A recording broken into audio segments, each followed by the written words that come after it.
A 1 kilogram object strike a wall with a velocity 1 meter per second at angle 60 degree with the wall. ये आपकी दीवार है, यहाँ पे आपका 1 किलोग्राम का ऑब्जेक्ट आ रहा है, v स्पीड से टकरा रहा है और ये एंगल आपको दे रखा थीटा. तो मास हम लिख लेते हैं, that is 1 kilogram, velocity 1 metre per second, angle theta 60 degree.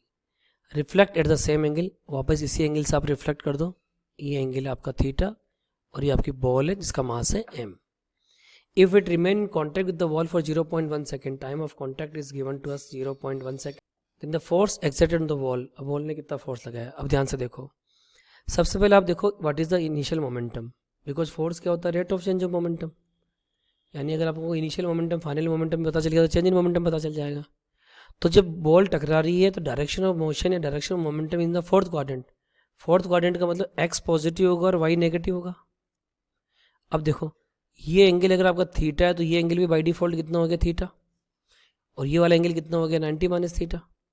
और इनिशियल मोमेंटम को सपोज मैं mv लिखता हूँ, तो what is the initial momentum, mv sine theta I cap minus mv cos theta J cap. ये बात समझ में आ गया. माइनस जे क्यों लिखा, क्योंकि जे नेगेटिव है. जब रिटर्न हुआ, रिफ्लेक्ट हुआ, तो थर्ड क्वाड्रेंट में आ गया. थर्ड क्वाड्रेंट में आप देखो x भी नेगेटिव है और y भी नेगेटिव है. तो what is the final momentum. अब यहाँ पे ये एंगल थीटा है तो ये कितना हो गया आपका 90 minus theta. So final momentum will be given by minus mv sine theta I cap minus mv cos theta J cap.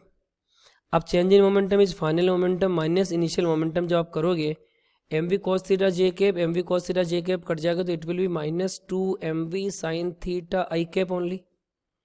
और जितना बॉल का चेंज होगा उतना ही बॉल का चेंज होगा, बट इक्वल एंड अपोजिट होगा. तो change in momentum of the ball will be given bye, इसका उल्टा कर लो, 2mv साइन थीटा. और मैग्नीट्यूड वाइज निकालना है क्योंकि आई कैप जे कैप कहीं है नहीं आंसर में, तो डायरेक्ट मैग्नीट्यूड बात कर लेते हैं. तो फोर्स की जगह डेल्टा बी की वैल्यू क्या लिखोगे, 2mv sine theta upon delta T.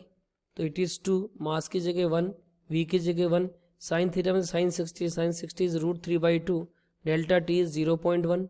तो 2 से 2 कट गया, पॉइंट हटाया, ऊपर 10 आ गया. तो final answer of this problem will be F equal to 10√3 Newton.